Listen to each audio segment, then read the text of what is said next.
事吧？哦，没事儿。都不小心呢。就是可能碰到了。哎，你干嘛呀你？什么我干嘛呀？他卡牛你看不出来，没感觉啊？不是，你谁呀？我是她男朋友，我是她老公了，怎么办？哎，这是我朋友，你赶紧进去忙吧。干嘛那么凶啊？我刚才手不小心划到了。没事吧？没什么大事儿。不是这种人，你不能不防。你这刚来上班，这日后保不齐干出什么丧心病狂的事儿呢。是我承认，这刚才我态度不太好，有点鲁莽，但这不也是因为我心里边紧张你啊？还有，一会儿我去接依恋，你不用太着急。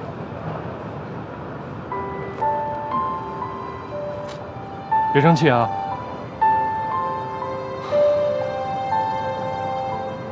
平时我和依然回家要坐476路车，到祁连山路下车，中间一共要经过7站。记那么清楚啊？我们依恋真聪明。我要喝水。喝水啊？好啊。你要喝什么？我要喝橙汁。橙汁，好的。OK。橙汁，来吧。来，慢点喝啊，凉。OK。小雨帅哥啊，我听天乐说你以后要跟我们住在一起了吗？是啊。哎，哥哥问你啊，以后让我来照顾你跟依然，你觉得好不好？不过我现在已经长大了，不需要人照顾，可是依然需要。你能答应我要好好对他吗？好，我答应你。我们拉钩。来，盖个章。那我长大以后会好好报答你的。好的。我要夹娃娃。就夹娃娃。好，我来夹娃娃。依然原来带我来夹过，可从来没夹中过。我已经喜欢里面的娃娃很久了。但是哥哥这儿只有2个币，谁先来啊？我先来。你先来，好，我给它放里边啊。咱们开始。好了吗？你说呢？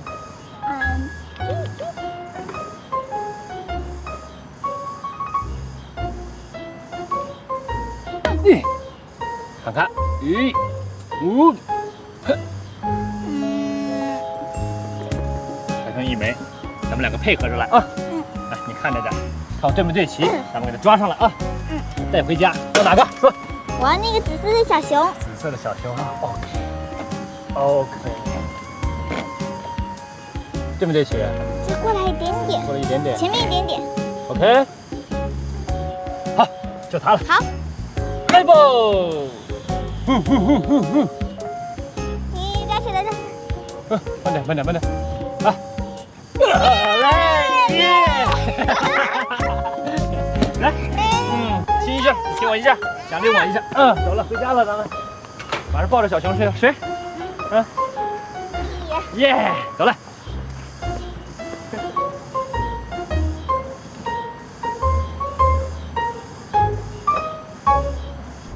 哎，大哥，你要是不喜欢这款设计啊，我们里边还有一台完美标准型，那个既高端又稳重，特别符合您的身份，而且那还带减震的，是吧？要不然我进去拿给您看看。接个电话啊。哎。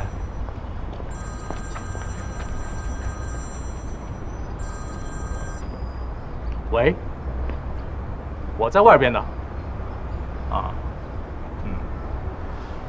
哎呀，你这事儿我还真帮不了你。没错，我认识的人是多，可你要找的这个钻石设计师，现在靠谱的特少。哎，我建议你还是赶紧去买张飞机票，去比利时碰碰运气吧。啊，那就这样，挂了啊。你继续吧。不好意思啊，我刚才听您打电话，您是要找这钻石设计师是吗？哎，你是？不，我肯定不是。我一朋友是在英国呀学这珠宝设计的，专攻钻石设计。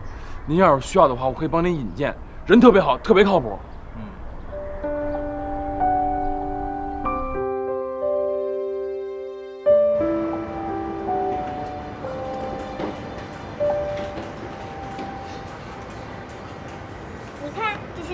哥给我夹的。行了，回家吧。又依然，真温馨，真甜蜜，羡慕死我们了。你以后别到这儿来找我了，经理知道了会说我的。他为什么说你啊？他自己没有老婆孩子啊？啊，再说我又没有影响你工作。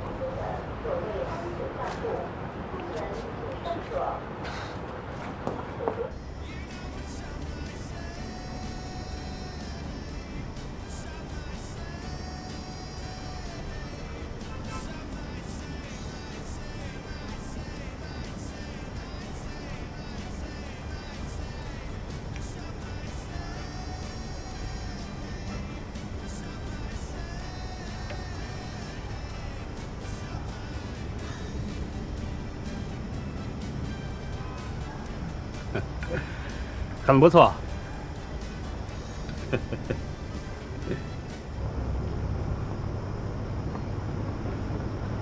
宝贝，宝贝，你干嘛呢？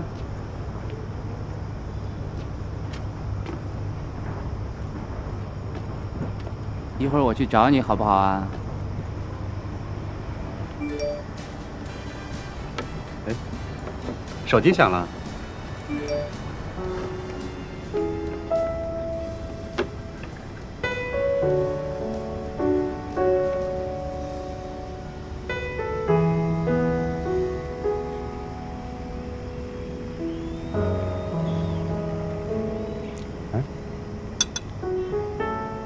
那是你是男朋友吧？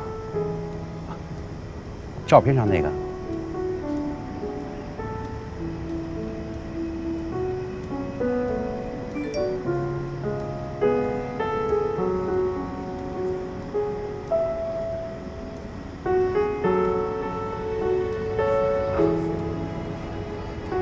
他不会打我吧？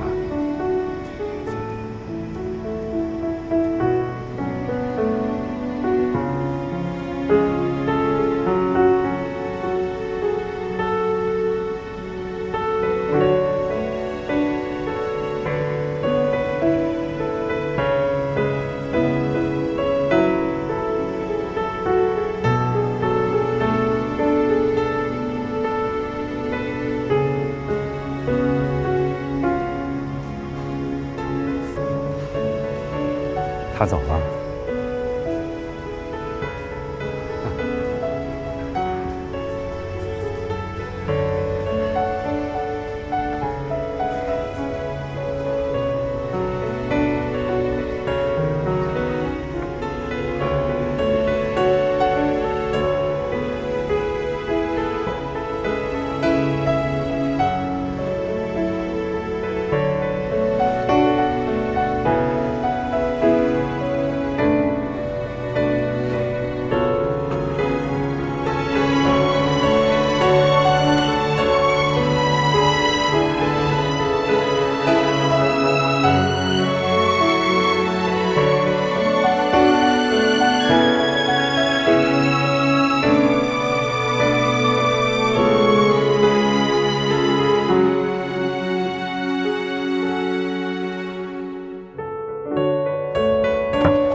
哎呦，你快点行不行啊？这都1个小时了，再不出门，咱来不及了啊！哎呀，好了好了，我再酝酿酝酿。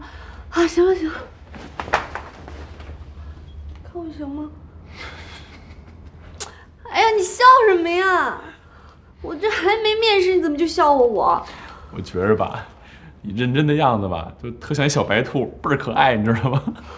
什么小白兔？我都是小白鼠，还差不多。不知道面临什么样的酷刑。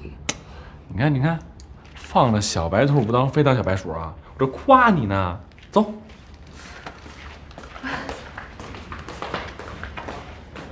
你的情况呢，我都跟老板说了。你之前的设计呢，我也发给人家了，人家非常欣赏。待会儿你进去了，什么都不用想，放轻松，把你现有的设计拿给人家看，之后的事儿就别管了，咱就靠天意了啊！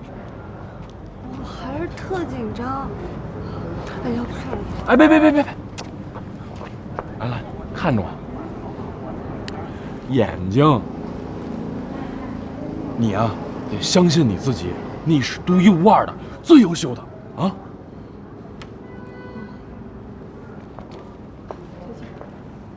加油！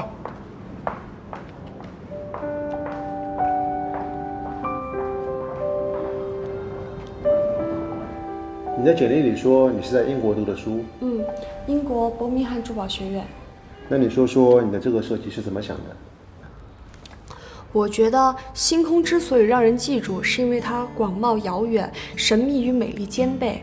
我一直觉得钻石是人可以握住的星星，所以我在这份设计里面更多的是保留了人对星空原有的冲动。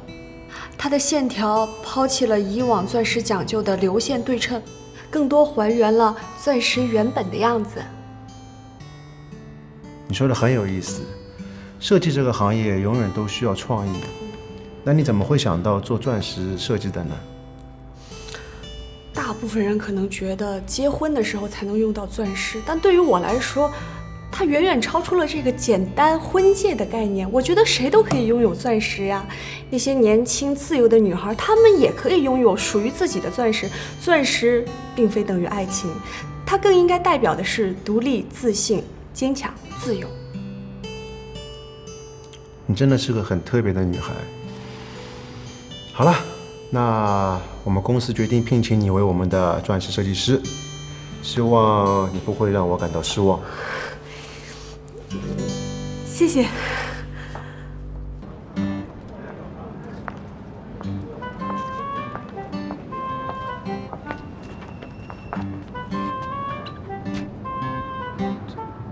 怎么了？什么情况啊？啊？哟，这通过了啊！我早就说你没问题了。哎呦，行了，我这颗心啊总算是放下了。这事真的是要谢谢你，我觉得我突然找到了人生的方向，整个人都重新活过来了，身体里每个细胞都动起来了。没那么夸张，没那么夸张。走，我请你吃饭，咱俩好好庆祝一下啊！庆祝！哎呦，真不错嘿，这大红章漂亮啊！师傅，咱俩好久没见了，来，我先敬您一杯。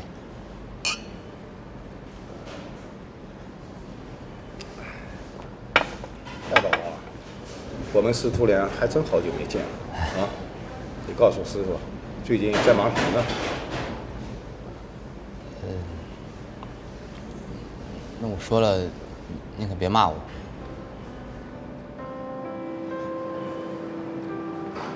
我最近着急用钱，想赚点外快，把工作给耽误了，让单位给开了。嘿，你要用钱干什么呢？我跟我女朋友想盘一家咖啡店，需要50万，我手里钱不够。那还差多少啊？你为什么不找师傅借钱呢？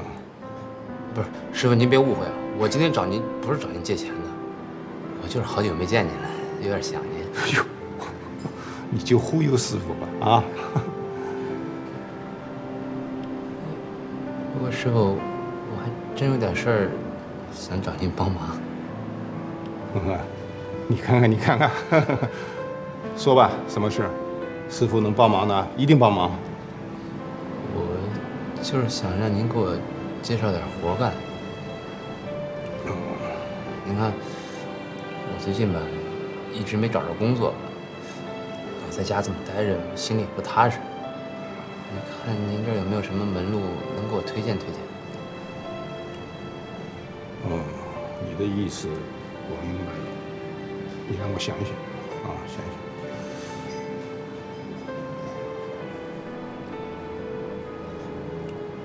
哎，我有一个朋友，他是搞建筑的，我想你到他那里去可能有点用处吧。要不我给你推荐推荐。行啊，师傅您说话肯定没问题。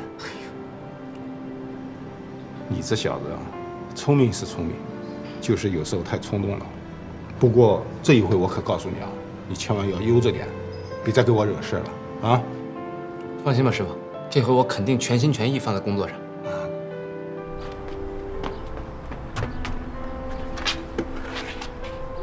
哎，天乐，你看这个，这好看吗？哦，你喜欢那个啊？我希望有一天我设计的钻石也能在这上面就好了，可以给所有人看到，你知道吗？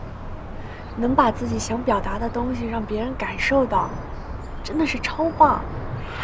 我跟赵总说我的星空创意的时候，我都能感觉到他眼睛里露出了跟我一样的光芒，真的是超赞。以后啊，会有越来越多的人看到了你的设计之后呢，眼睛里都会露出像你一样的光芒。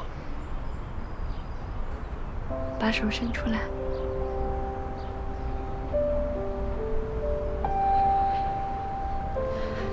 自从我们家出事以来，你的手是这座城市最温暖的能量。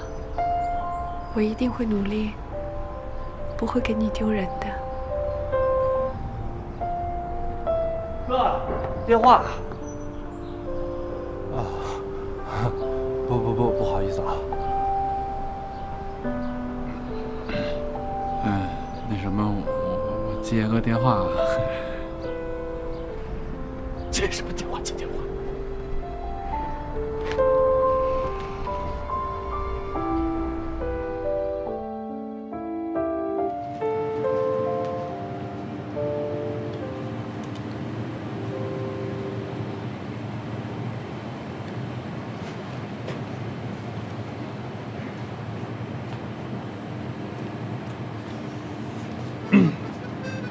你怎么来了？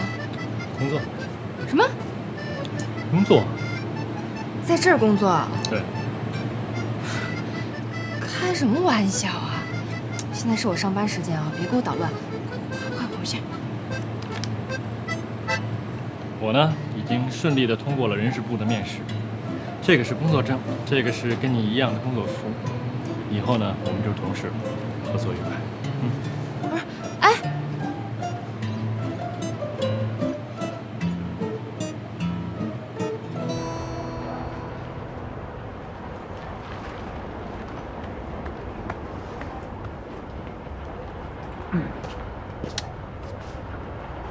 渴了吧？还好。酸梅汁儿，买给你的，消暑。以后别买这么贵的。只有贵的东西才衬你嘛。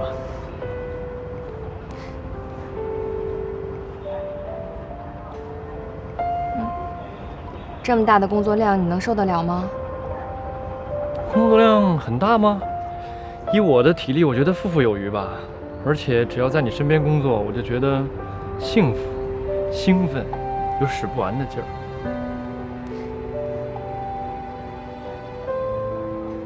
不要逞强，身体是自己的，别什么脏活累活都抢着干，傻不傻呀你？我多干点，你就少干点吧。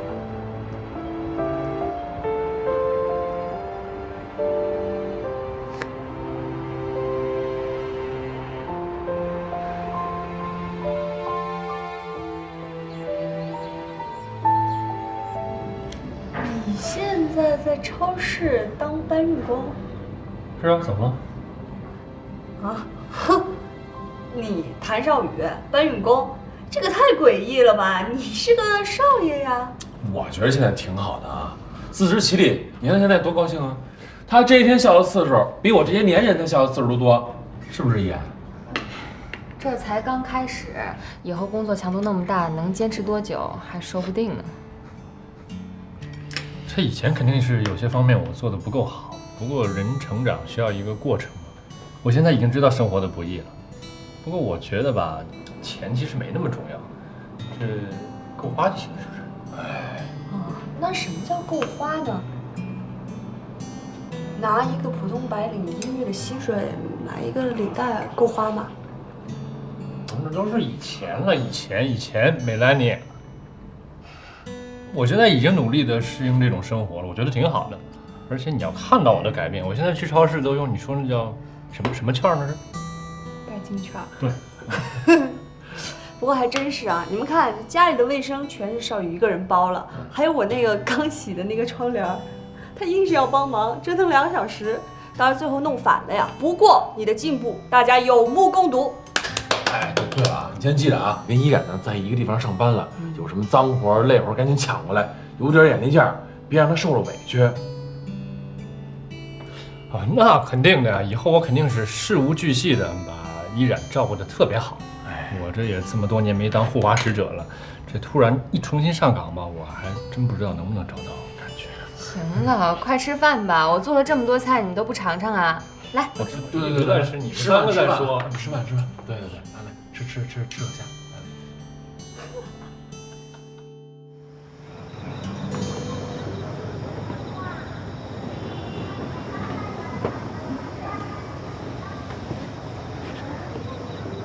你下来干嘛呀？这不是吃饱了撑的，没事干，下来溜达溜达吗？再说了，在上头当电灯泡啊，多尴尬呀！这不下来找你来了吗？我觉得他们俩现在挺好的，一起上下班，看着这隔阂，过段时间也就过去了。毕竟双方都爱着对方，爱是骗不了人的。没错。哎，你有没有觉得，咱俩现在的关系特别奇特？就跟为人父母似的，每天啊就围着俩孩子转，他们俩吵架有矛盾有隔阂什么的，又牵动咱们的心啊，吃不下饭睡不着觉的，就跟那个你是爸我是妈似的。不，你是妈我是爸似的。什么呀？谁跟你爸妈呀？弄着。我就打一比方，就让你提前先适应适应。哎，我现在啊。最担心的就是少宇他妈，你说上次他妈来了哈，我觉得这事儿还没完，搞不好后面做出什么后续动作来。想多了吧？我认为少宇的妈妈没那么复杂，说不定过段时间也被他们俩给感动了，主动接受依然呢。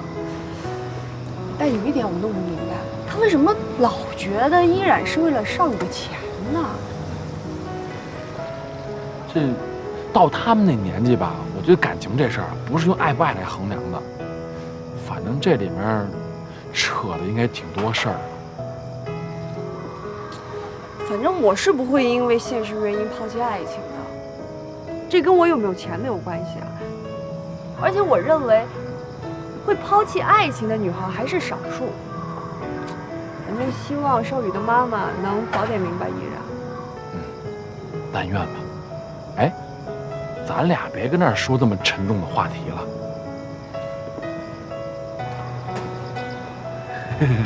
那个，哎，你最近老给自己关在屋里头不出去，干嘛呢？设计图纸啊，满脑子都是钻石，生怕弄不好了，给你丢人呢。怎么会给我丢人呢？那是因为你能力好，人家才用你呢。别老想着我啊。别给自己那么大压力，我是特别希望有一天能够看见你的小宇宙啊，在一个适合的场合一下迸发出来。等到真有你小宇宙迸发出来那一天的时候，你记得谢谢我啊。怎么谢啊？以身相许呗。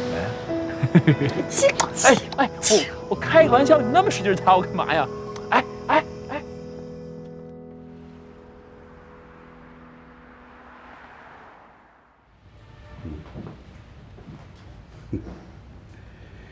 不错，凭你现在的手艺，完全可以适应这些新品了。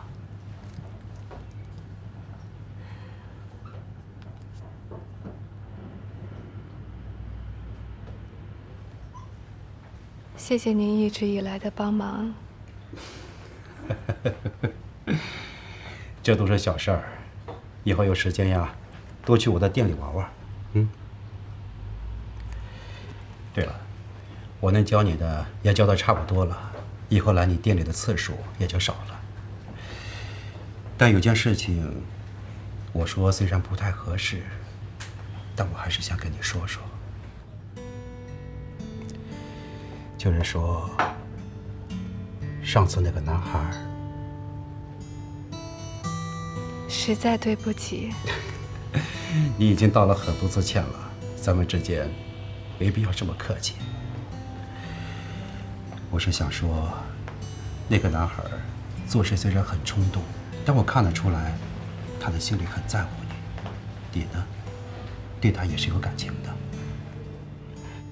年轻的时候，虽然有很多的不顺，但该坚持的就应该坚持。不然呀，到了我这个年纪，才知道什么是最重要。别害怕，坚强一些。当然，这也只是我自己的想法，我并不知道你们到底是怎么回事儿。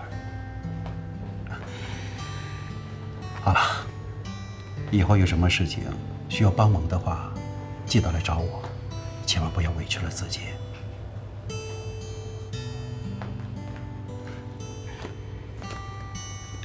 给，再见。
碰一下小伤没事，不用扶。怎么了这是？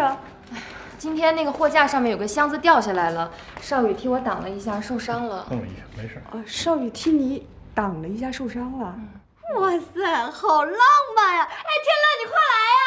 快来看，快来看，那个少宇替依然挡箱子受伤了。真的是不是啊？啊，都什么年代了还英雄救美呢？我要是你的话，肯定是在这说风凉话啊。啊，对，我象征性的问候你一下啊，伤的严重不严重啊？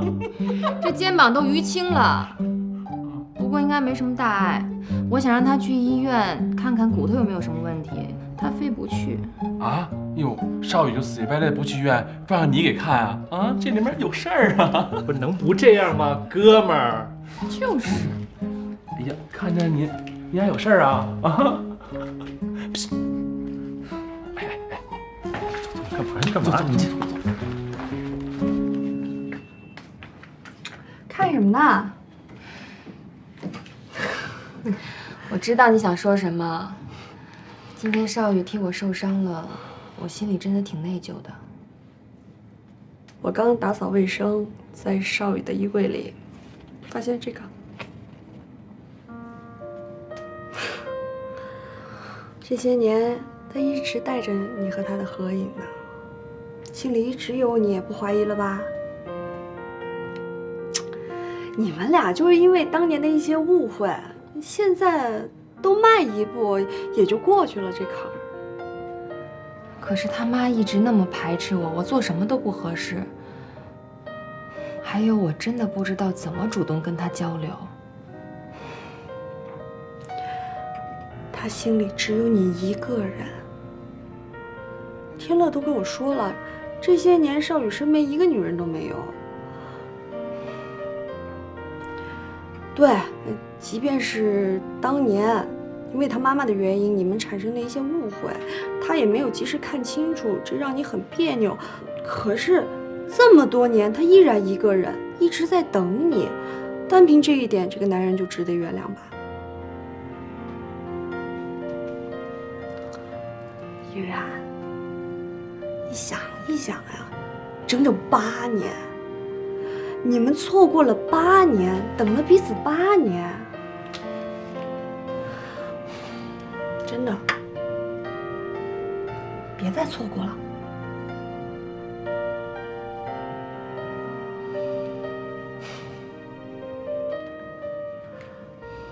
可以啊，还会用苦肉计了。什么苦肉计啊？这掉下来东西我挡了一下，不是设计的。哎呦，你跟我解释什么呀？我又没怪你。哎，我跟你说，该出招就得出招，这招好使。我看出来了啊，依然对你多紧张多上心呢。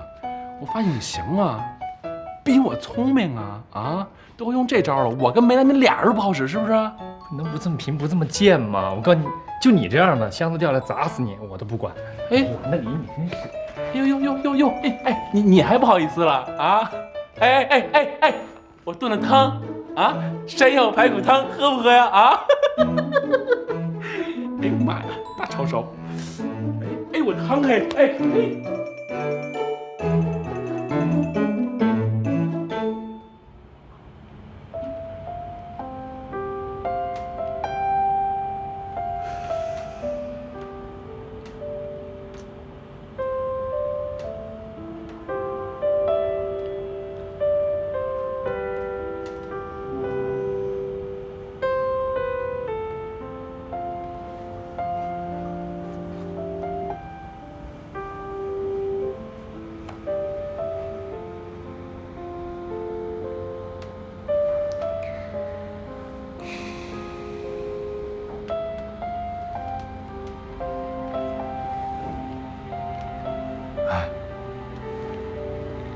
今儿干嘛呢？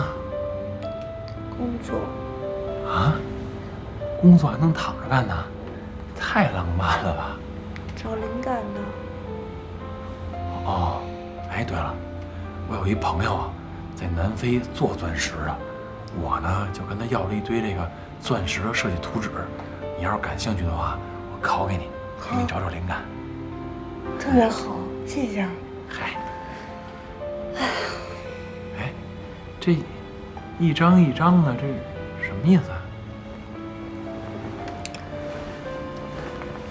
做 PPT 呀，之前的钻石设计要做成 PPT。周一例会的时候，设计师要上台演讲，我都好久没做了，全都忘了。哦，合着是临时抱佛脚啊？怎么办？赶鸭子上架呀！这水都烧开了，我不进去掉层皮也对不起这壶开水啊。那要不我帮你做呗？真的？那还能是假的呀？等你自己做呀？等你做好了，估计这软件啊都已经停产了。呀，那谢谢啊。我不是那种见死不救的人啊！说谢得了，别送东西啊！我就是咱那人脉啊！哦，那好吧。哎嘿，还真就好吧，稍微送点意思意思，那拖鞋什么的送一下呗。啊，2只，还真送拖鞋你啊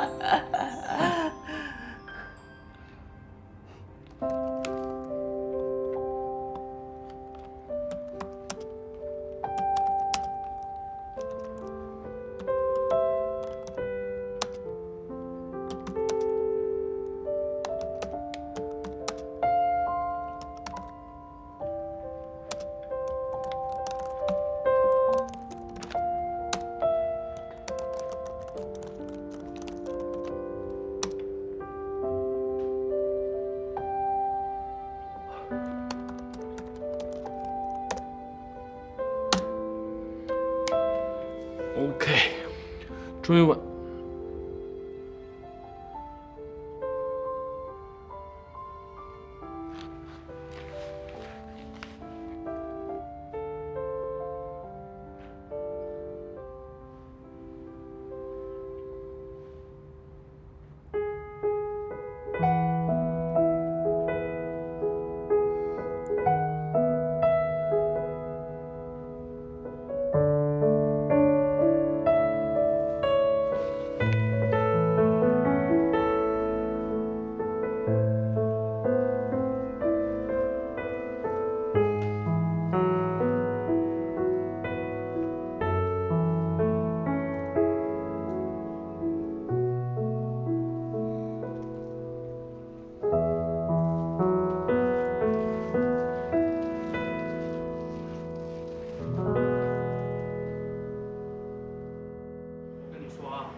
不对，还有那个该放在最边上，知道吗？啊，重新放啊！嘿嘿，好，我来，我来。这位你人，嗨，我呀就准备多运动运动，减减肥，这样的话不就省去买健身卡的钱了吗？啊！哎呀，我不是跟你说了吗？我来啊！来，我跟你说了吗？我来，啊，我来。我总得干点什么吧？不用，你呀什么都不用干。有人找过你对吧？没有啊，你不要多想啊，没有，真没有。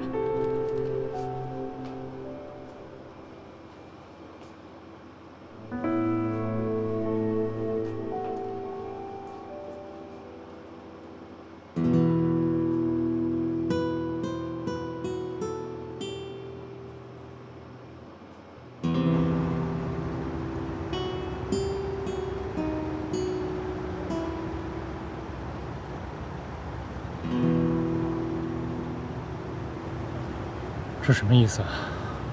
算是来看我笑话？你在这里工作，是让别人来看我笑话吧？我自食其力，怎么就让别人看你笑话了？我在这里赚的每一分钱，是靠我踏踏实实的劳动，靠我的双手赚来的。这比我坐在冰冷的办公室里，听着别人的逢迎要强多了，成就感要多多了。这就是你的成就感。看到了没？你不是清高吗？不是唾弃金钱吗？我只用了一点点钱，就让超市里这个小经理立马转变了对你的态度。他对我什么态度，对我来说根本都不重要，我不在乎。这是我自己选择的工作，自己选择的生活。我会负责任吗？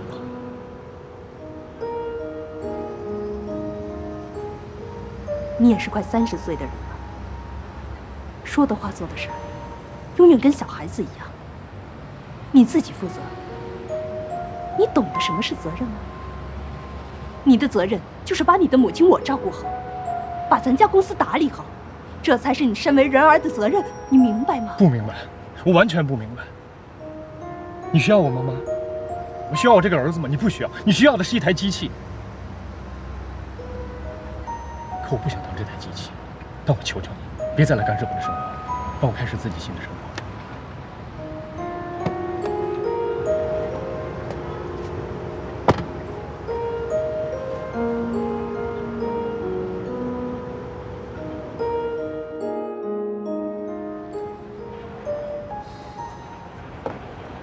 谢谢。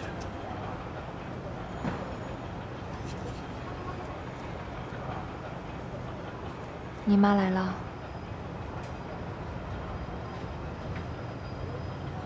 她想让你回去，她要让你回去，你就回去吧。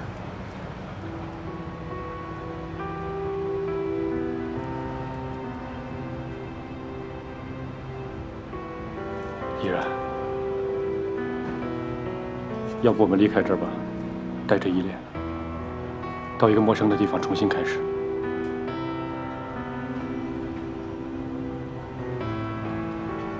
别开玩笑了，这不现实。我们都不是8年前的样子了。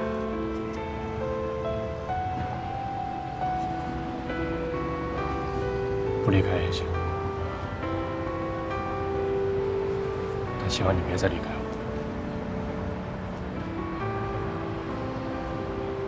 让我握着你的手，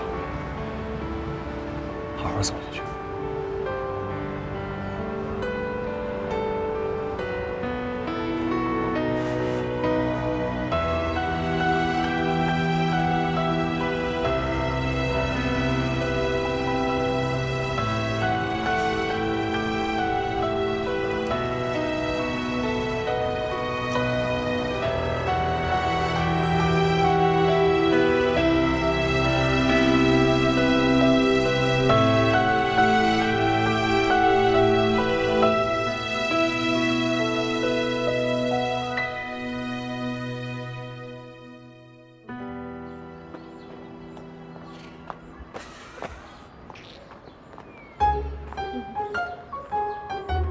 哎，干嘛呢？自己跟高兴什么呢？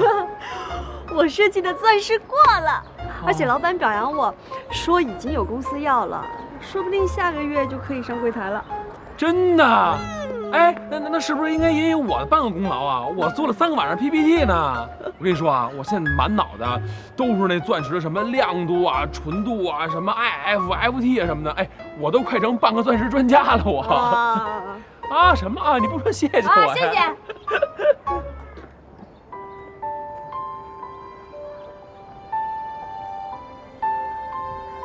哎，什么都没看见啊！我们什么都没看见。我先上楼了。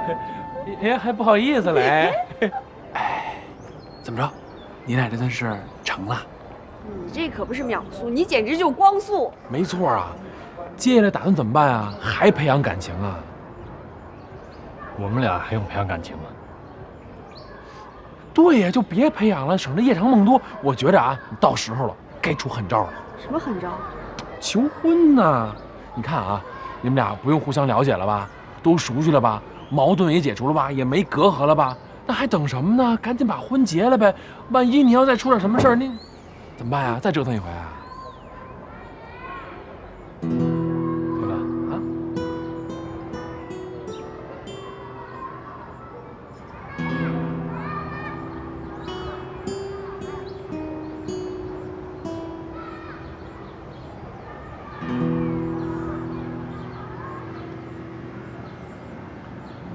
你找我什么事儿啊？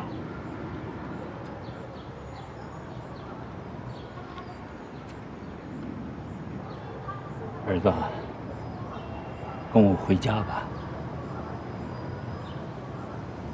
回林氏集团。啊，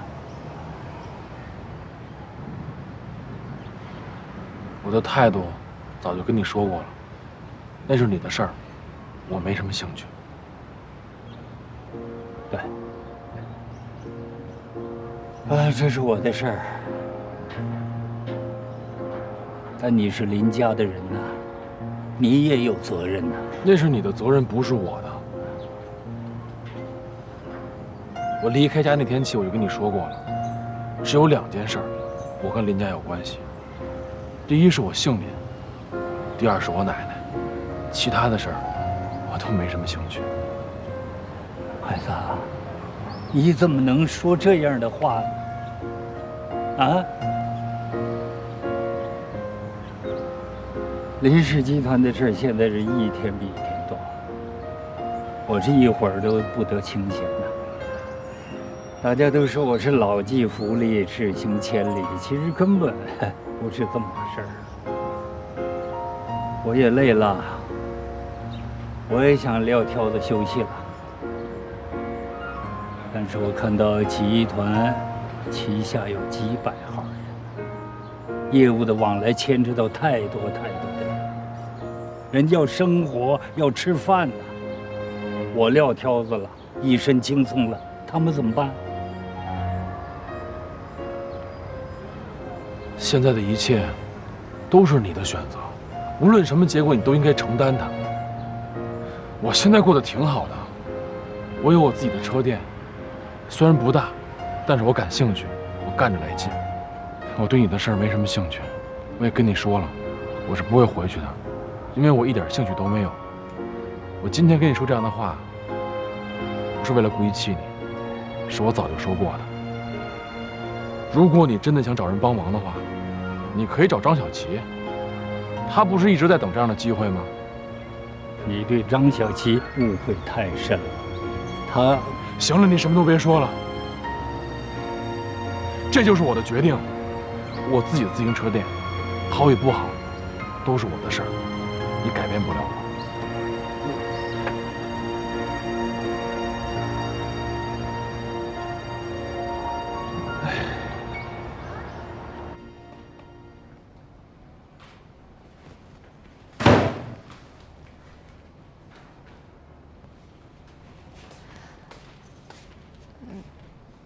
天乐，我给你煲了你最爱喝的排骨山药汤，你喝一碗呗。不喝了，谢谢。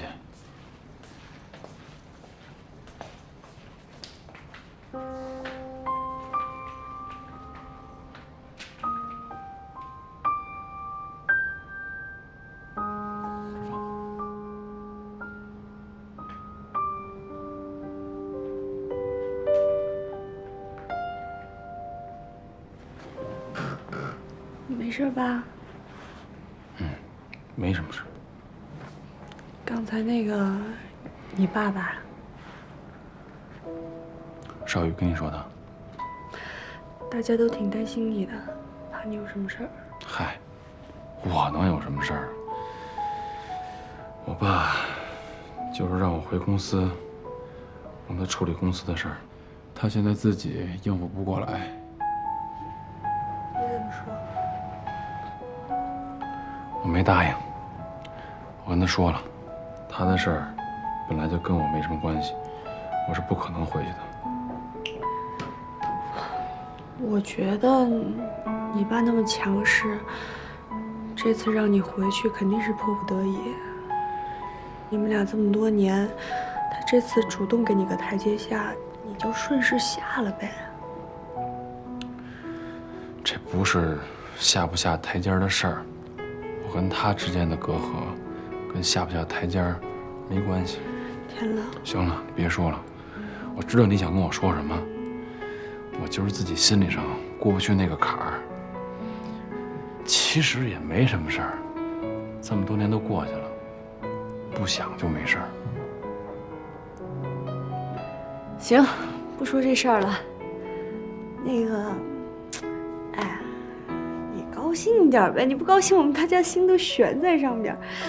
你可是我们的顶梁柱、脊椎骨。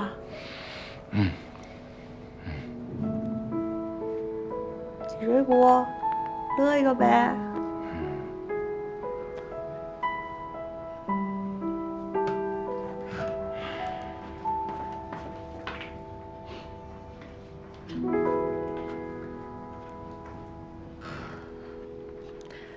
林天乐，我喜欢你。林天乐，我喜欢你。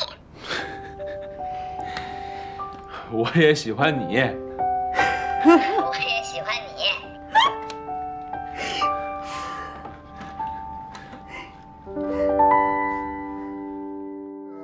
修改的还可以啊，有什么情况及时跟我反映，好不好？哟，别走啊！王子啊，你好，来，我介绍一下啊，这就是我的那个宝贝徒弟李爱宝。你好，刘总。你好，你好。你师傅常在我面前夸你，说你是他徒弟当中最聪明的一个啊。我师傅过奖了。我的徒弟啊，脑袋瓜子灵巧，不管干什么活，他都比一般人来得快，也算是我一手调教出来的。这倒不是我做师傅的在夸自己的徒弟啊，他要不是这块料，我还真不敢往你刘总这里送呢。你教出来的徒弟哪能有错？肯定是人才中的人才。不过呢，我们工地的工作比较艰苦一点，待遇方面你放心，我绝对不会亏待你啊。嗨，刘总，您看您这是太客气了，就工作辛苦那不是应该的吗？我保证把活给您干好。再说了，我这要是活干不好，我也没法跟我师傅交代，不是吗？那当然，你的活要干得不好，那我这一张脸在刘总这里可就算丢尽了啊！爱宝，一定要好好干。放心吧，师傅。那就说定了啊！这个你要不嫌委屈，那就留在我这儿，好吧？我们工地呢正好缺一个人帮我做监管啊！你要能早点过来，那就尽快，好不好？行，我今天就能上班。哎呀，这就上班，这就上班了。谢谢你，刘总。谢谢。来，我给你介绍一下啊。来了，是不是被淋着了啊？可算到家了。哎呦我的妈呀，雨下的太大了，这伞根本打不住。你赶快换个衣服去洗个澡，我给它擦一擦啊。走，来，我们去擦一擦啊。哎呀，没关系的，我可壮了。壮也不行，这淋了雨啊，就得擦干净，要不就感冒了啊。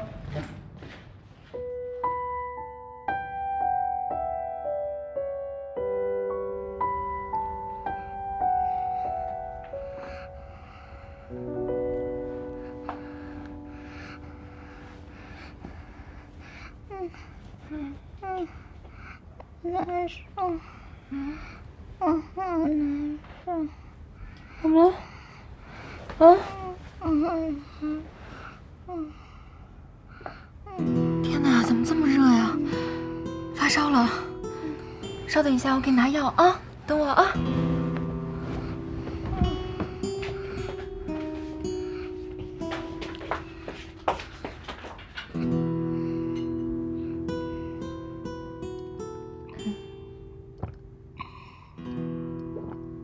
再喝一口，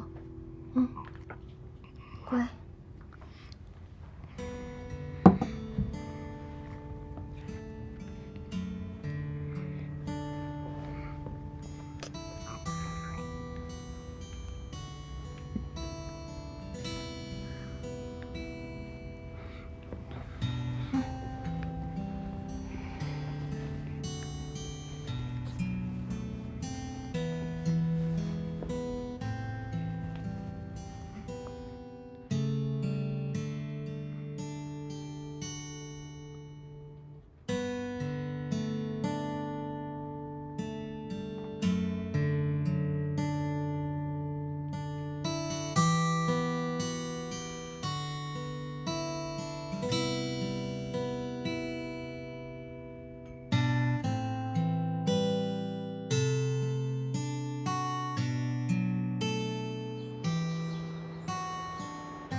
依然，早饭好了。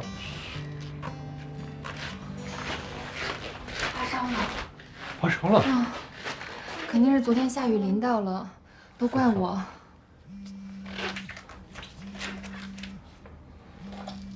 喂。啊，经理，我们家这边临时出了点状况。好，那我尽快赶过去。没请假？是啊。那你先去吧，今天我照顾他。行，那我赶紧去了啊。去吧，有什么事我打电话啊。好。难受是吧？喝不喝水？来喝点水，快。哎，慢点。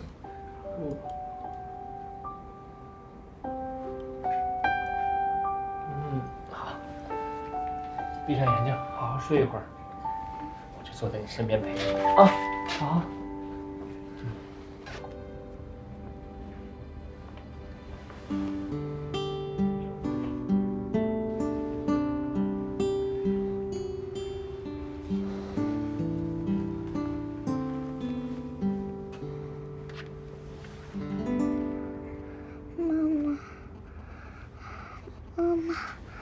依琳，依然去上班了。妈妈，我不要妈妈去上班。妈妈，我难受。妈妈，妈妈。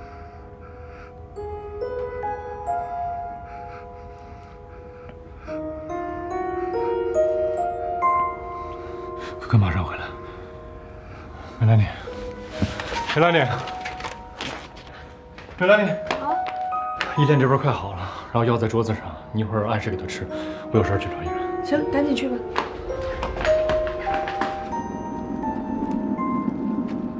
依然。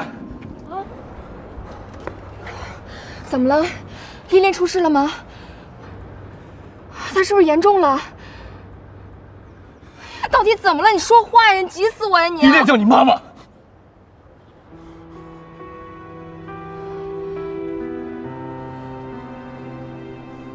依琳是你女儿是吗？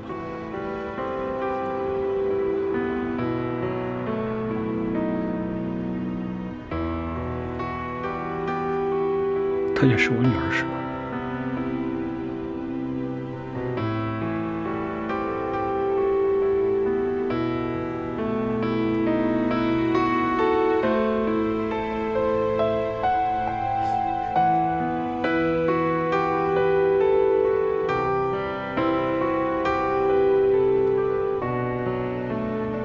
你怎么不告诉我？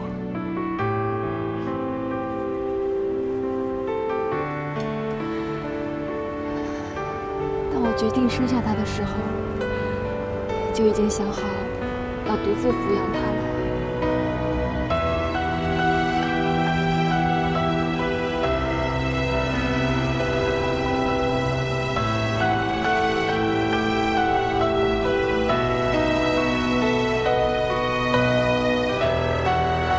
让你受委屈了。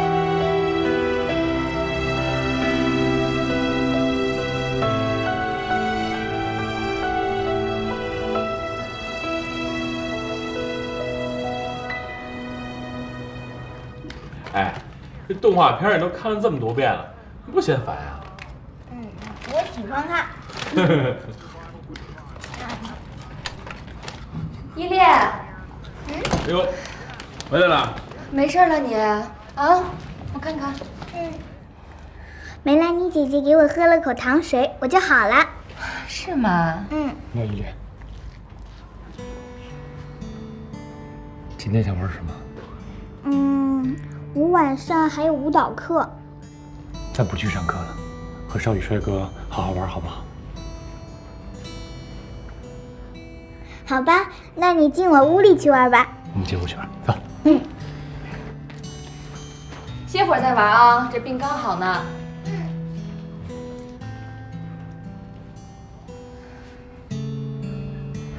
梅兰妮、天乐，有一件事情，我一直在欺骗你们，可能你们也一直都在怀疑吧。对，依恋是我跟少宇的孩子。你们一直对我跟依恋都那么真心的照顾，我还一直欺骗你们，所以我要跟你们说一声对不起。哎，你看，这样就没意思了。来，坐吧啊！这事儿呢，过去都过去了。我们也知道你有你的股东，现在这局势不是挺明朗的吗？就是我跟梅兰妮啊，我们俩得学着适应适应。是啊，我也是不得已才欺骗你们这么久的，希望你们能谅解。没事儿，不管你和依恋什么关系，都是我们的。这侄女啊。哦，你这倒挺会攀关系的哈，少了个小妹妹，多了个小侄女，对不对？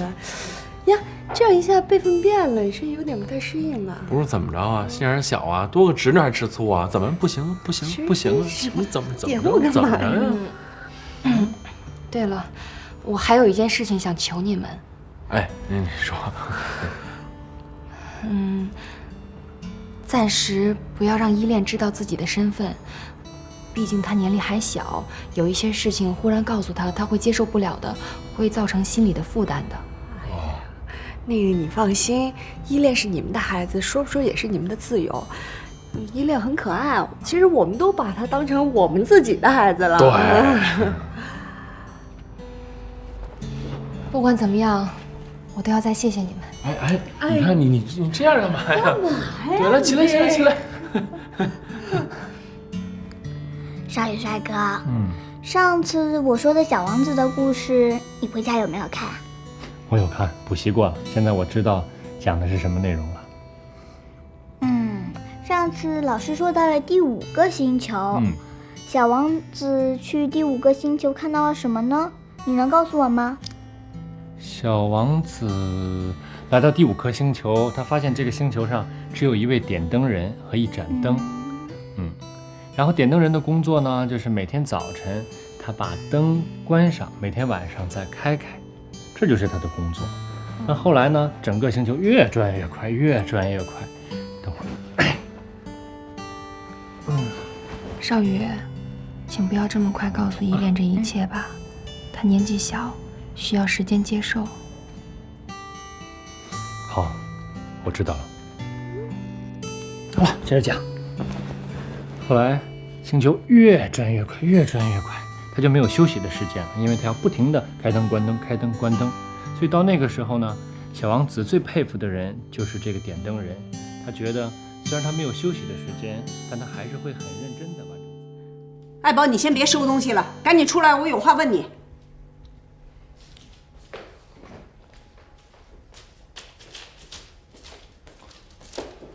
什么事儿？我好多东西没收着呢。你孙叔叔怎么回事啊？哎，怎么我给他打那么多电话，一点面子都不给呢？你看你都晒成什么了？怎么还让你出去工作？不行，我再给他打个电话。哎妈，你给我留点面儿啊，留点面儿。你看你儿子都这么大了，你有点事儿就往公司打电话，同事都笑话我了。再说了，你看怎么不派别人去啊？单派您儿子去，那是看得起我。孙叔都跟我说了啊，说这回这事要干好了，我就能升职，而且还有奖金呢。升职？啊？你孙叔叔说的？啊？哎，这可是你工作以来第一次升职啊！哎，这个机会不能放弃。要去，要去，要去！你赶紧洗澡，我来给你收东西，你别收了啊！升职是好事儿。